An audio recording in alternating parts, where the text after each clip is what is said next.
Olá, estamos aqui mais uma vez com o podcast Justiça na Saúde, um podcast realizado pela OAB Alagoas, juntamente com a Comissão de Direito Médico e da Saúde. Eu me chamo Bárbara Toledo, sou secretária-geral da Comissão de Direito Médico e estou aqui com uma convidada que, para mim, é especial e querida demais.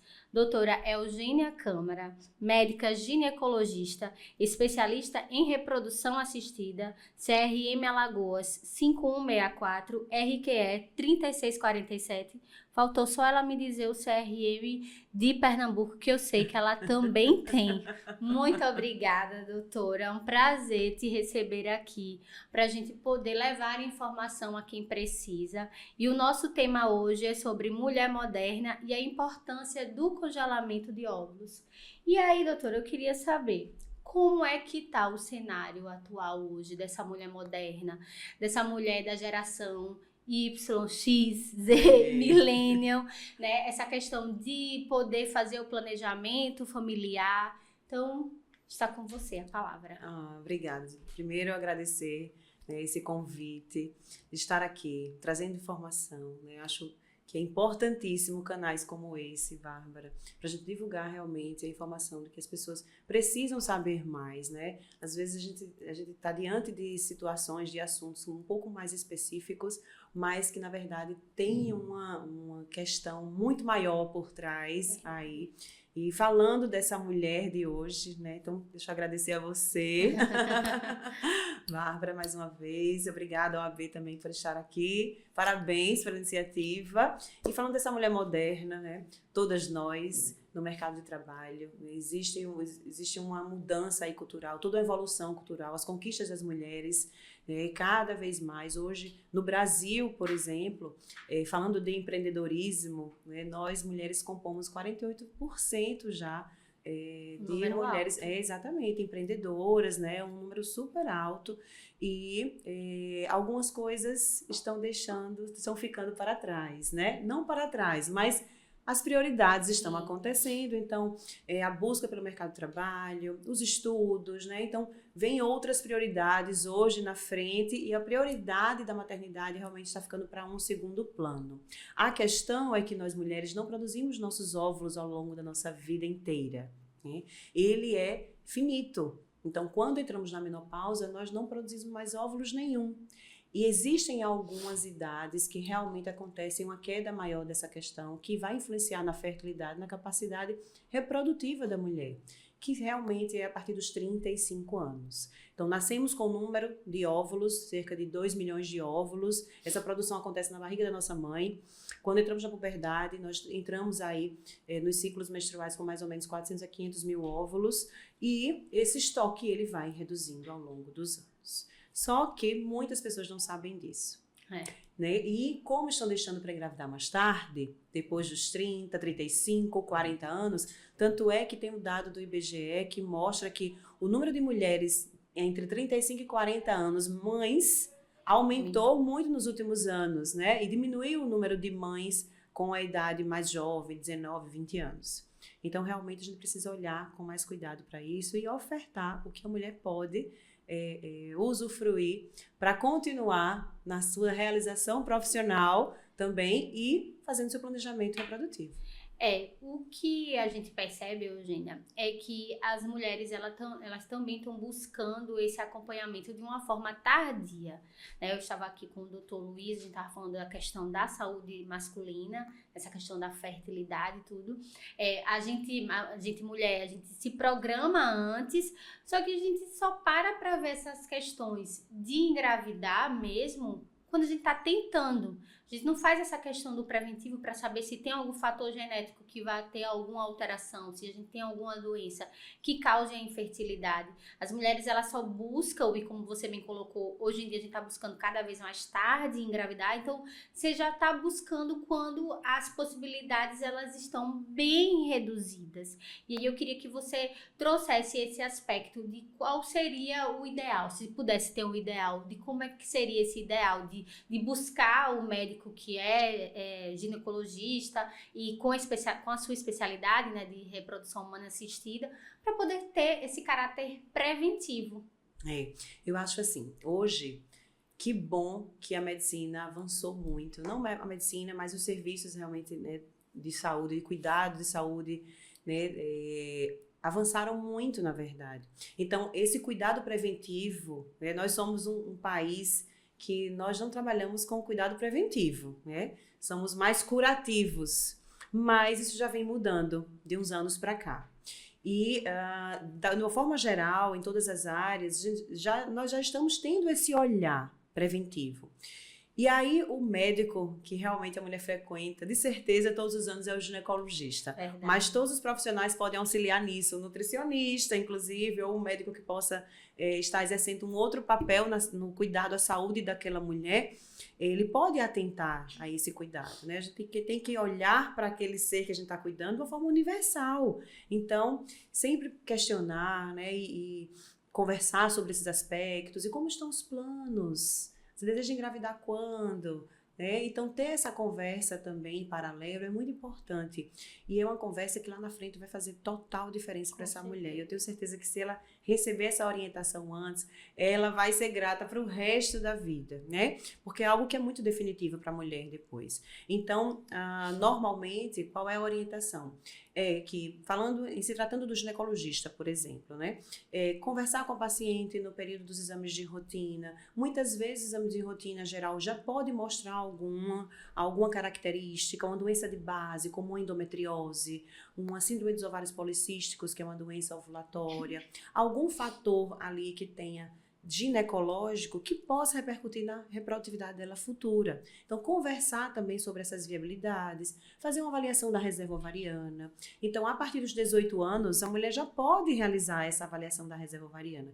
E é uma coisa super rápida, é um exame de sangue, um exame hormonal, onde você vai fazer a dosagem, né, de alguns hormônios para entender a função ovariana da mulher, como está esse estoque, e uma ultrassonografia de mapeamento, um ultrassom, onde você vai fazer uma contagem de folículos e baseado nisso aí você já tem como mostrar à mulher como é que está aquele padrão, né, de estoque de óvulos. E se tiver adequado para a idade dela, dizer, olha, você tem um tempo para você se programar. E que bom que, né, tem esse tempo, porque você pode se programar de uma forma mais tranquila, sem muita pressa, mas que é interessante. Se você não tiver um planejamento para engravidar até os 30 anos, vamos dizer, você já pode pensar na possibilidade do congelamento de óvulos de forma preventiva.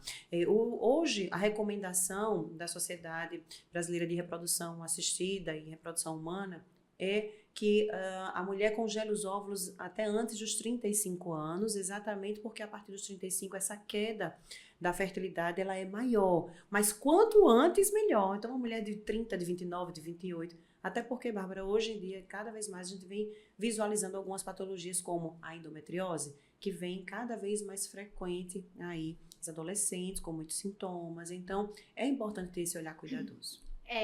Porque quando a gente inicia os 18 anos, como você bem colocou, ou até antes, quando a gente inicia essa fase da menstruação, a gente procura o médico, né, procura o ginecologista, a gente é bombardeada de algumas informações, né, e que são necessárias, mas nenhuma delas, por exemplo, às vezes até a prescrição de próprios remédios, né, do anticoncepcional, sem fazer um exame, uma avaliação prévia, porque se a paciente tiver algo relacionado à trombose, não é o indicado, enfim, tem essas questões.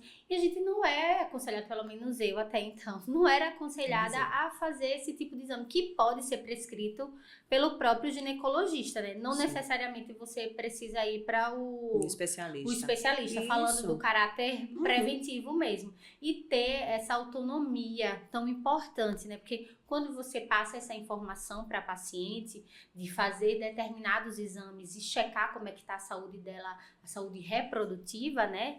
Me corrija se eu estiver falando o nome errado.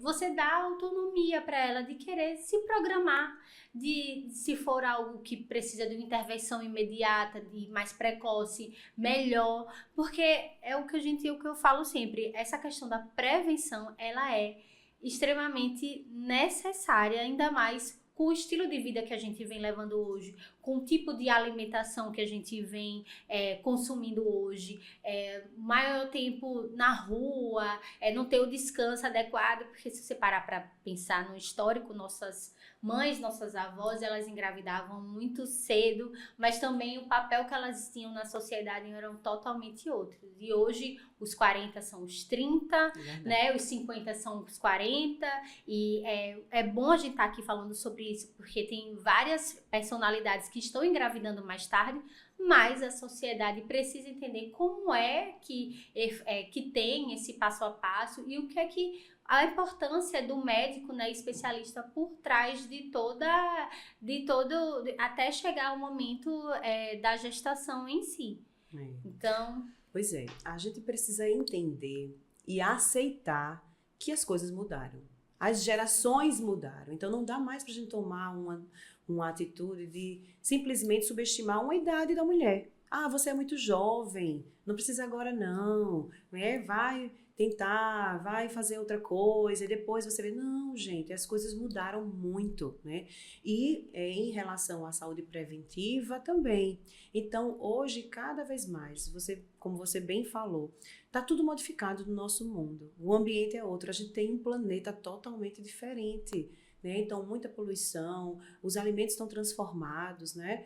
Muitos alimentos transgênicos, então as doenças estão sendo diagnosticadas, inclusive cada vez mais precoce, né? Um câncer de mama hoje, mulheres cada vez mais jovens, né? E outras doenças em si. Então a gente precisa aceitar que as coisas mudaram. Não dá pra gente mais pensar como se pensava antigamente. Então, exatamente como você falou, hoje a mulher, a gente tem múltiplas funções, multitarefas. Ninguém dorme mais como dormia antes. Hoje, cada vez mais, estamos dormindo menos ainda, não só as mulheres, como os homens também.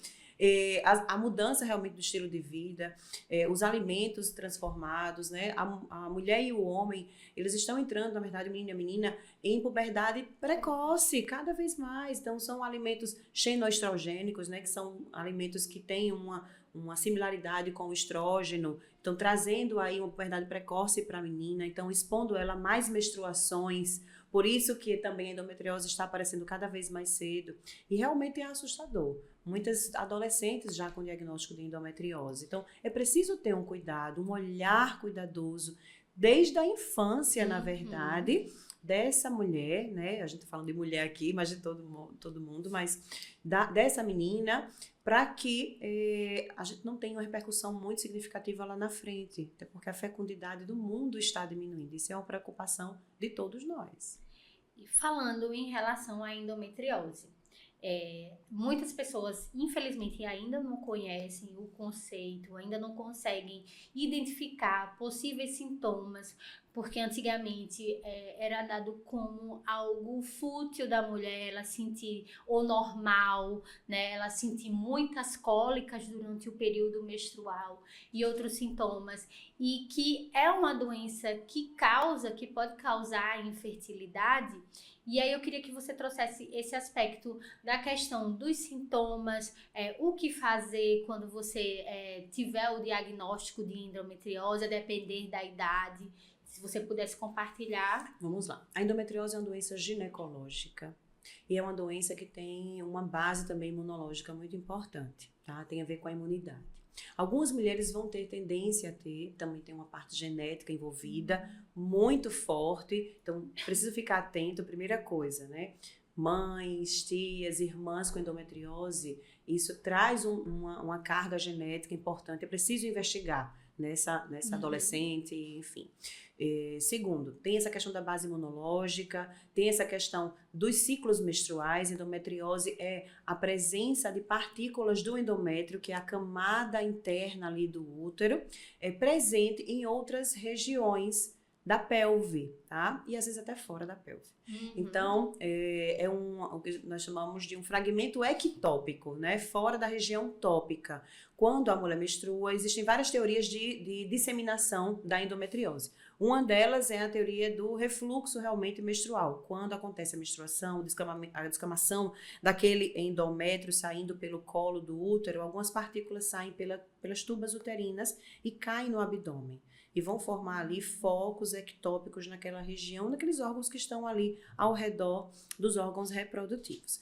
Aquela mulher que tem uma tendência genética, imunológica a ter endometriose, ela vai ter um sistema imunológico um pouco mais, vamos dizer assim, um pouco mais débil e, consequentemente, não vai conseguir com que as suas células de defesa elimine aqueles focos logo, né? Coisa que a mulher que não tem vai ter, né? Vai conseguir esse potencial. Então, por isso, aqueles focos vão acumulando. E com o passar do tempo, eles vão levando realmente a sintomas inflamatórios.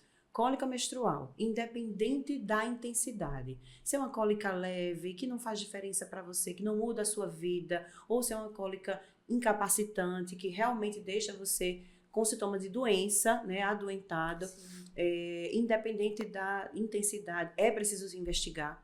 Tá? Outro sintoma associado, que pode estar associado com a endometriose, é o fluxo menstrual aumentado, com muitos coágulos, sintomas intestinais no período menstrual, então se solta muito o intestino, se tem muita dor abdominal, intestinal, no período menstrual também, dor na relação sexual, que é a dispareunia. Então, existem alguns sintomas de distensão abdominal no período menstrual, alguns sintomas que podem estar associados à endometriose, e é importante investigar.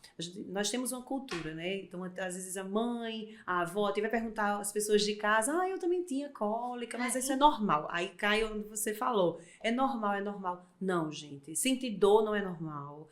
Fluxo aumentado com coágulos não é normal. É preciso investigar para identificar realmente, de fato, a doença. E além dela poder levar a uma infertilidade, porque cerca de 45% até 50% das mulheres que têm endometriose vão cursar com infertilidade.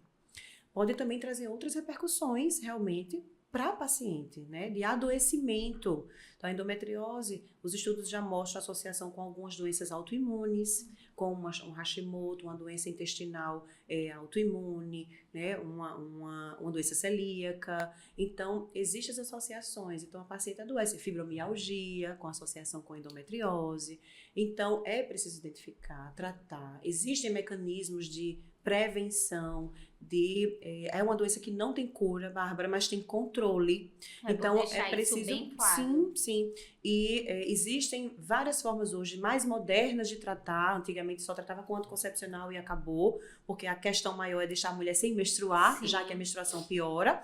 Mas hoje nós temos aí uma gama de possibilidades, os cuidados, algumas suplementações hoje, né, com efeitos antioxidantes, a mudança do estilo de vida, a própria atividade física é um potente antioxidante, então melhora os sintomas também. Então, realmente, tem esses cuidados preventivos, cuidado associado, quando tiver intervenção de um hormônio, usar, se houver necessidade, como usar, até os tratamentos cirúrgicos que realmente vão ficar para o último plano.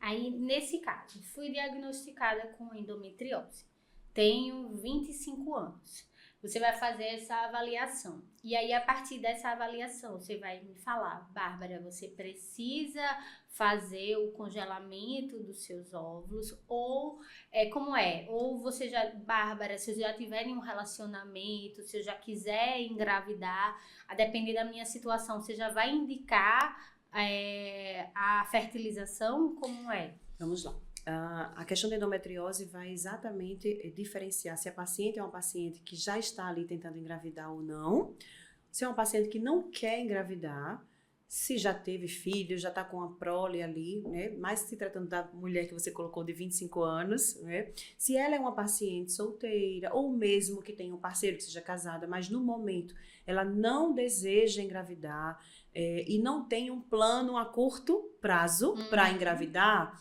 então nós aconselhamos a possibilidade do congelamento de óvulos, tá? Então, normalmente eu passo um relatório, mostro toda a questão do estoque de óvulos dela, dessa avaliação, da avaliação da própria doença em si, da progressão, das estratégias de tratamento, e aí, baseado nessas estratégias de tratamento, a gente oferecer o congelamento de óvulos para essa paciente que não deseja engravidar no momento, a curto, médio prazo, ou uma paciente que de repente deseja, né, e vai, eu estava com planos para engravidar ano que vem, mas aí, né, se for o desejo dela, e ela tiver nos planos dela, não tiver problema nenhum, ela em antecipar esses planos, eu oriento que ela siga aí liberando para engravidar.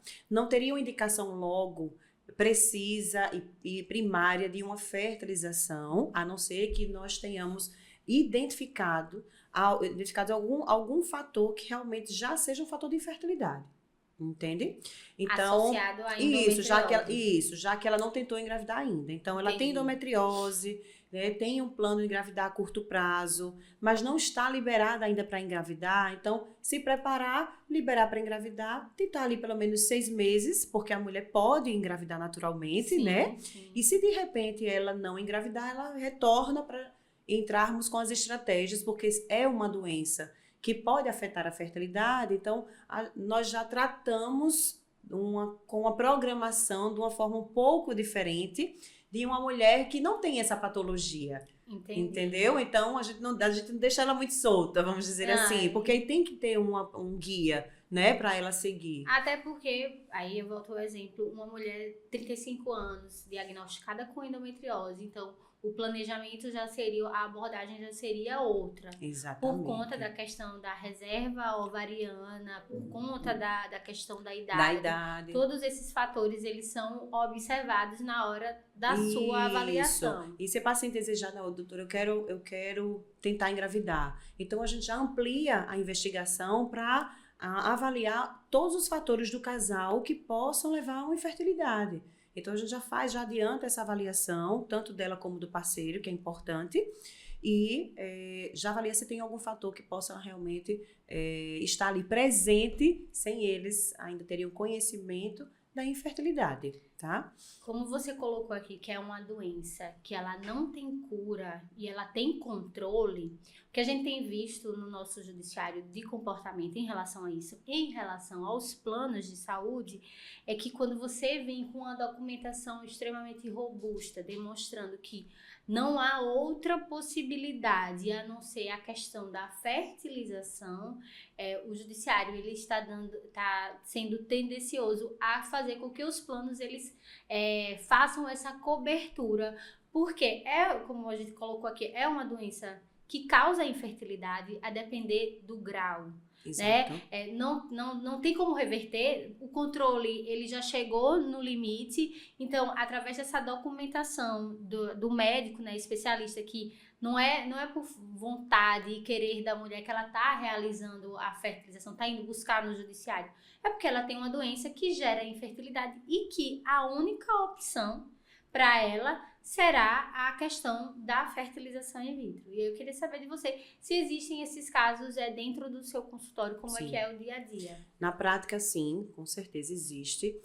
Aquelas demandas das pacientes que já são portadoras da doença, que passaram já por tratamentos longos, então já vinha em tratamento clínico para a doença, mesmo antes de pensar em engravidar. Então, às vezes é um paciente que já percorreu uma longa jornada, tentando um tratamento clínico sem sucesso, algumas que já tenham até passado por tratamentos cirúrgicos também, então vem com todo um aparato realmente dos exames, né, do diagnóstico, e chega para mim para fazermos a avaliação da reserva ovariana, e nós nos deparamos muitas vezes com a baixa reserva ovariana, porque é importante salientar, a paciente que tem endometriose tem uma chance maior de ter uma menopausa precoce, de ter uma redução da sua reserva ovariana, e por isso essa paciente tem indicação de ou congelar óvulos antes do que na maioria das mulheres, tá? Exatamente por essa progressão e essa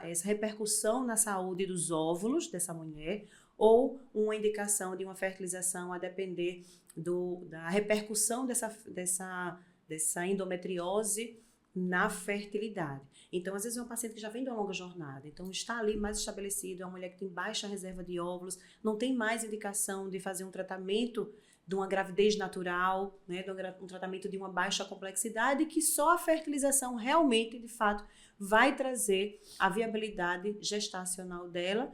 E precisamos também, né, lembrar que a gestação é o momento que a mulher fica sem menstruar, fica em amenorreia, os hormônios eles ficam lá todos bloqueados, e é uma forma também de tratamento temporário e estabilização da doença. Nos 9 meses que ela está grávida, ela não aparenta sinais, não vai ter crise de endometriose, e alguns meses também do puerpério, enquanto ela está amamentando, que ela fica em amenorreia, ela também. Então, acaba que quase 1 ano ou mais ela fica aí com a doença estabilizada. Então, hoje se vê como um tratamento para uma doença que está levando, inclusive, a ela a ter infertilidade e pondo em risco, na verdade, né, a realização desse sonho.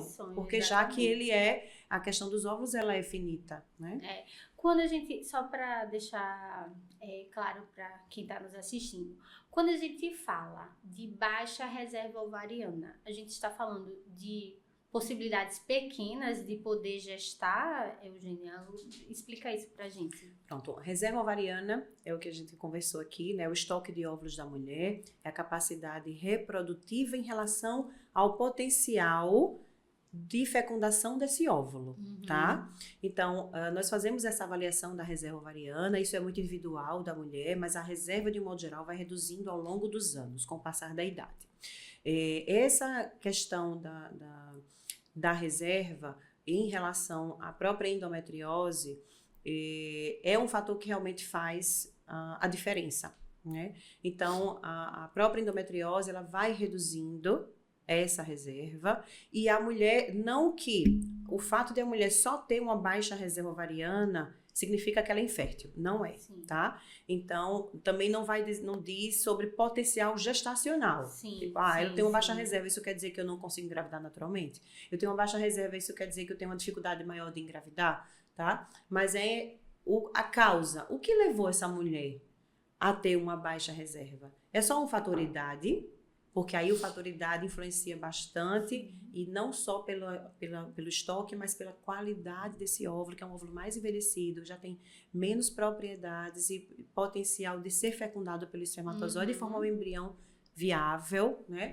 É uma endometriose que está levando ela a uma baixa reserva, né? É um fator genético, é um fator autoimune. Então, às vezes, são os fatores que estão ao redor ali, levando ela a ter uma baixa reserva, que vai realmente definir a infertilidade, tá? Então, baixa reserva não quer dizer que a mulher é infértil e não quer dizer que ela não vai conseguir engravidar. Agora, quer dizer tempo.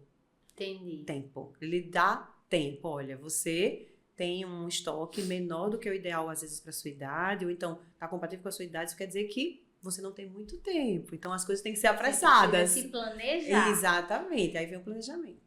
E no seu dia a dia do consultório, a gente tá falando da mulher moderna, que procura, que vai atrás de entender o próprio organismo para poder se precaver, fazer essa parte preventiva.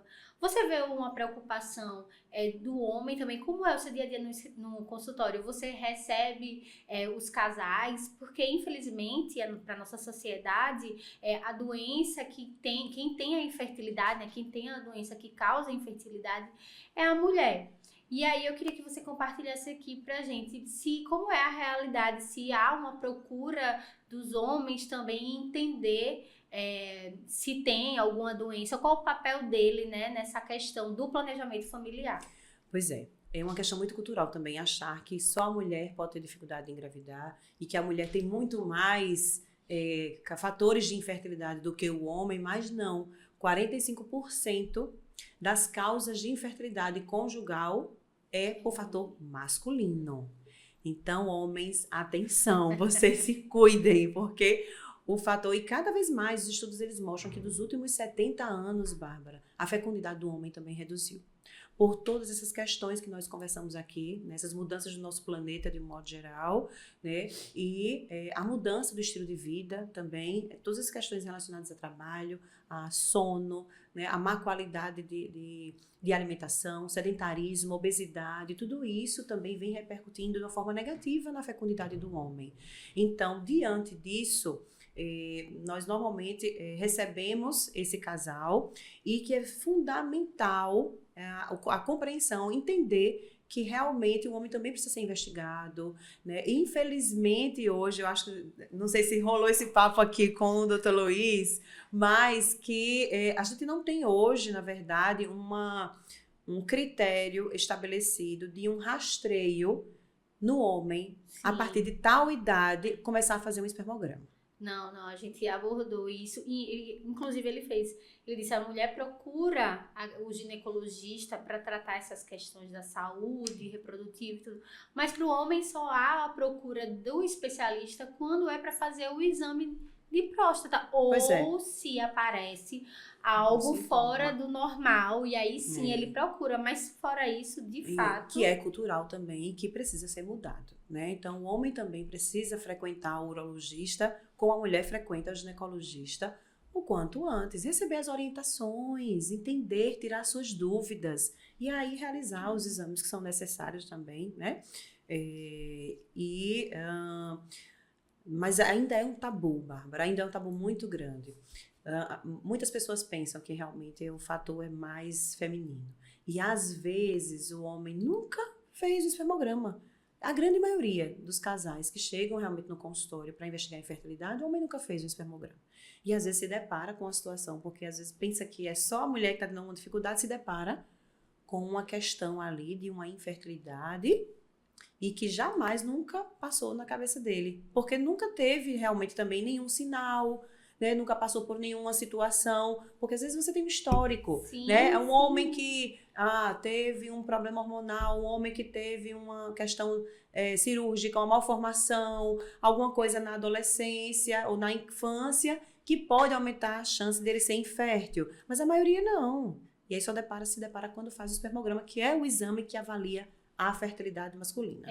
Tá? A gente não pode deixar para saber essa questão da saúde, né, da saúde reprodutiva só quando a gente quer engravidar. É por isso que a gente tá aqui, porque isso acaba refletindo também, acho que você já viu algumas palestras, alguns vídeos seus falando sobre essa questão do planejamento familiar, refletindo na nossa sociedade, porque vai chegar uma hora que a gente já está num declínio, vai ter essa questão do desequilíbrio, a sociedade, a população hoje, ela está envelhecendo mais tarde, deixando tudo para mais tarde, e em contrapartida a gente não está tendo um índice grande de natalidade. Eu acho que é uma realidade daqui, eu queria que você explicasse, não é a realidade só do Brasil, mas de outros países, e qual é a solução, né, à vista da medicina, à vista da reprodução humana assistida, qual seria uma possível solução para tentar sanar, porque isso vai refletir na gente, porque vai gerar problema previdenciário. Com certeza. É uma preocupação mundial. Quando íamos imaginar que a China hoje estaria fazendo campanhas sociais dentro do país para incentivar que as pessoas tenham filhos, né? Um país que teve controle de natalidade por muitos e muitos anos. Então, agora eles estão fazendo várias políticas públicas de incentivo. Então, o Brasil também, a fecundidade do Brasil caiu. Existe um número que é o número a fecundidade é o número de filhos por mulher, tá? Então, existe um número que traz esse equilíbrio demográfico, que é acima de 2,1 filhos por mulher. O Brasil ele já está abaixo desse número, já está com 1,7, tá? 1,69, 1,7 na última estatística de 2021. E vários países no mundo inteiro, a grande maioria dos países europeus, América, Ásia, o Oriente, né?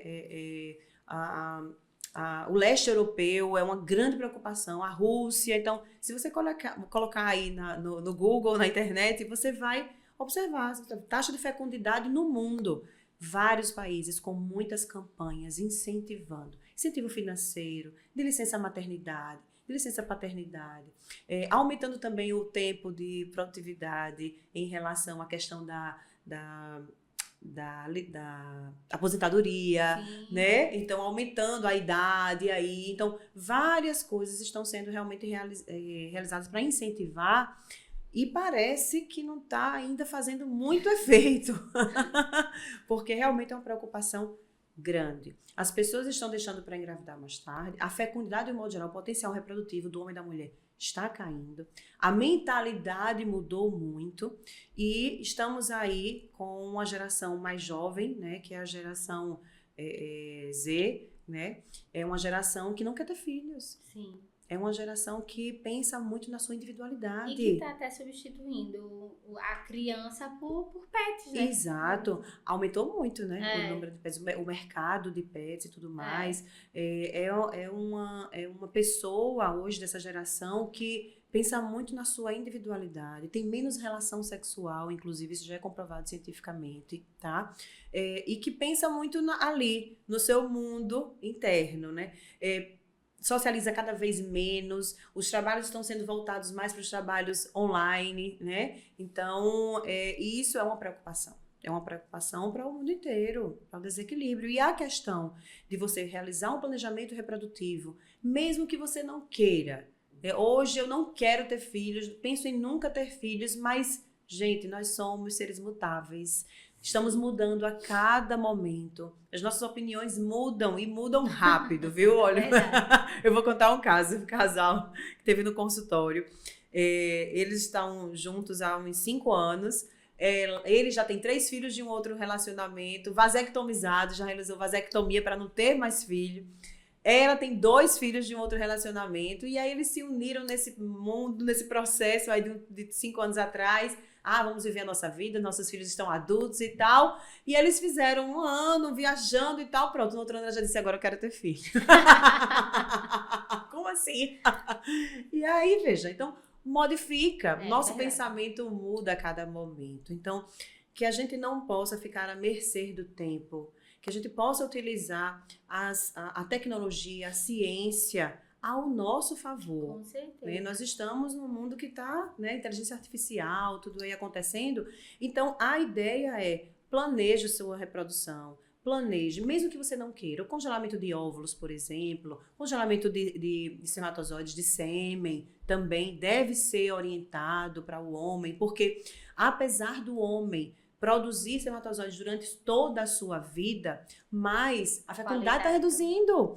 A qualidade reduz. A idade do homem também traz alguns fatores que podem reduzir a chance de uma gravidez na mulher, aumenta o risco de alterações cromossômicas, riscos de várias doenças, inclusive, né? Então, preciso orientar esses homens que a partir dos 40 anos eles possam também ter a possibilidade de congelar o seu sêmen. Se você não pensa, não tem a longo prazo, né? Não tem um relacionamento, não tem nada à vista, não tem uma ideia ainda, mas mantenha. Até porque aparecem também doenças que podem ser perda de surpresa, tumores, cânceres. Então, assim, a gente precisa realmente ter essa conscientização da prevenção. Fora do Brasil, Bárbara, isso é muito realizado. Sim. Nós aqui no Brasil ainda temos, por exemplo, falando da mulher... É inacessível. Não é que é inacessível, mas... não está ao alcance da maioria da população. Isso, tem muitos obstáculos, né? Sim, primeiro que o nosso país é um país territorialmente muito, né, grande, muito populoso. Então, a saúde aqui não funciona como a saúde em outros lugares, né? Saúde pública, que eu falo, tá? Então, a acessibilidade fora daqui do Brasil, ela é maior para algumas coisas. Existem campanhas voltadas para isso, incentivos, de que a mulher realmente congele os óvulos para ela continuar a ter uma vida muito mais produtiva, por mais tempo. Mas no Brasil a gente ainda não consegue ainda. Tem esse desafio da questão financeira, do investimento. Nós, infelizmente, na nossa rede pública, porque a infertilidade ela tem CID e ela é considerada uma doença. E apesar da gente ter uma lei de planejamento familiar, né? Exatamente, mas mesmo assim, infelizmente, é muito precário.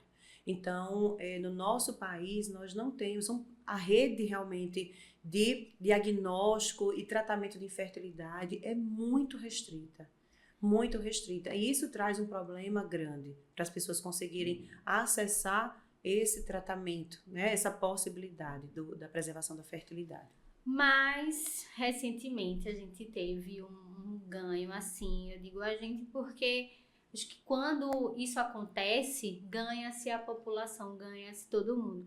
Nós tivemos um ganho com a decisão do STJ em relação ao congelamento de óvulos, ao congelamento de espermatozoides, para ser coberto pelo plano de saúde. E aqui eu espero que isso seja abraçado pelo Sistema Único de Saúde também, como forma de tratamento preventivo, ou seja, você vai passar você foi diagnosticado com câncer E aí uma forma preventiva, porque o câncer ele pode gerar infertilidade, então de uma forma preventiva fazer esse congelamento de óvulos e de espermatozoides, para que depois, quando você for liberado pelo seu médico, você consiga tocar a sua vida normalmente, porque felizmente hoje nós conseguimos reverter essa questão do câncer. Os tratamentos são cada vez mais avançados, né? O diagnóstico cada vez mais precoce. Então, a sobrevida do câncer hoje tem sido muito maior. Então, tem que pensar nessa saúde,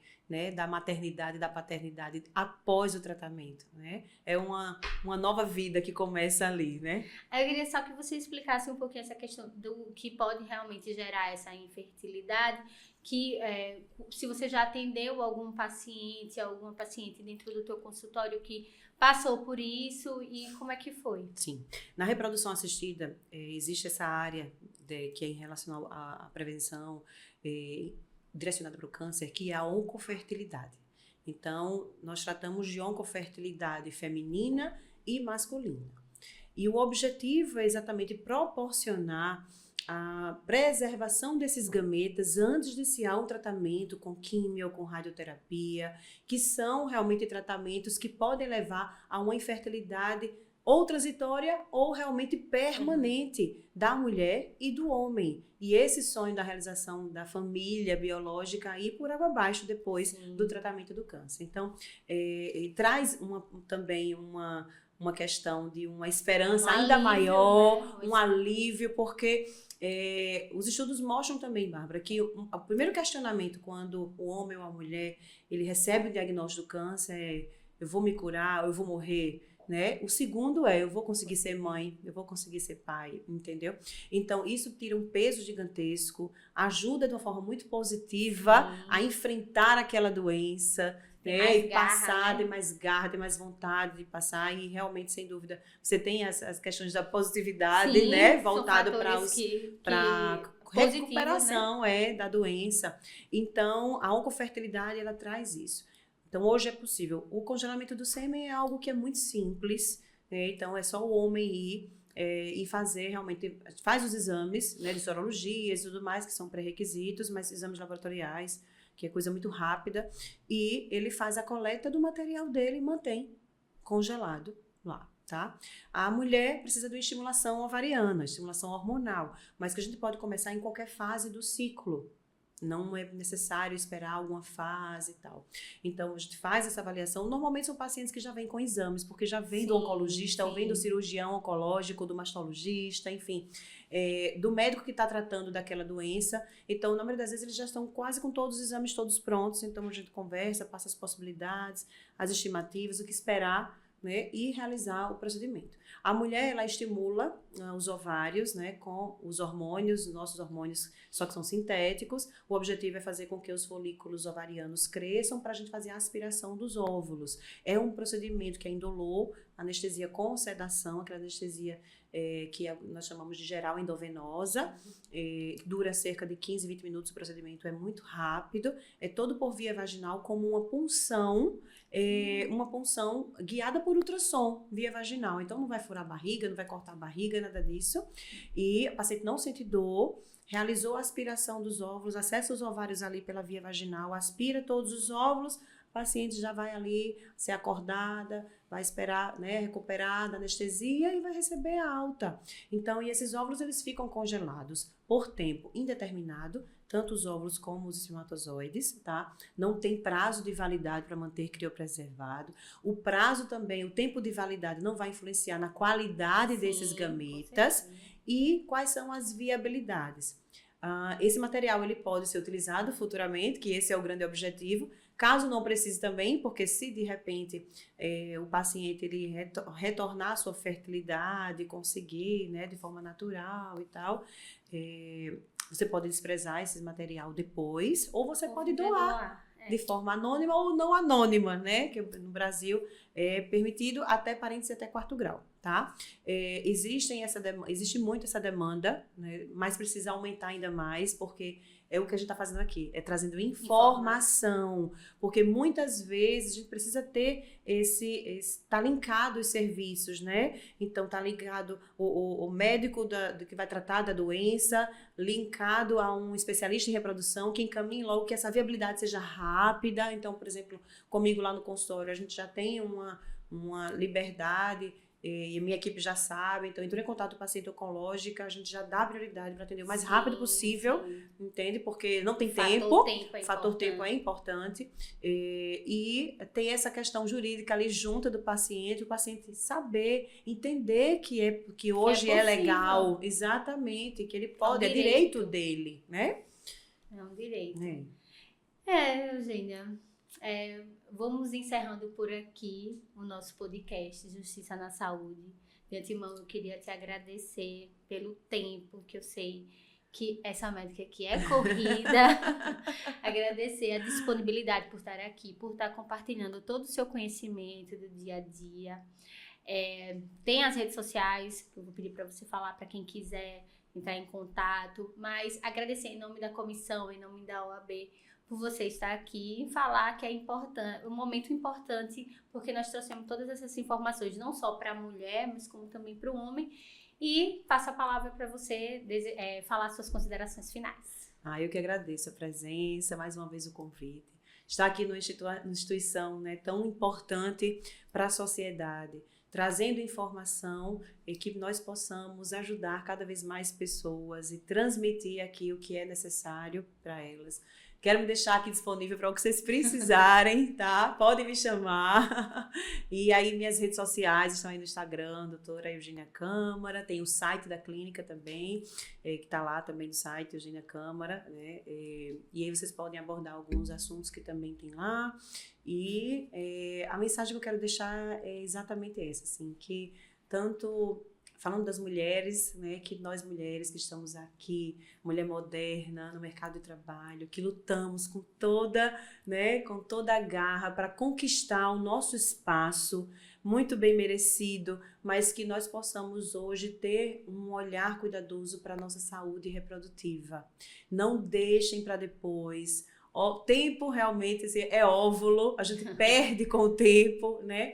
E que nós podemos lançar mão dessas estratégias. Que bom que existem também muitos programas também que a gente pode realmente viabilizar, né, alguns procedimentos para as pacientes e que elas possam ter uma acessibilidade. Então, tudo com planejamento é possível ser realizado, tá? Então, que a gente possa aí ajudar cada vez mais pessoas. Obrigada, viu? Eugênia. Encerramos por aqui mais um episódio no Justiça na Saúde.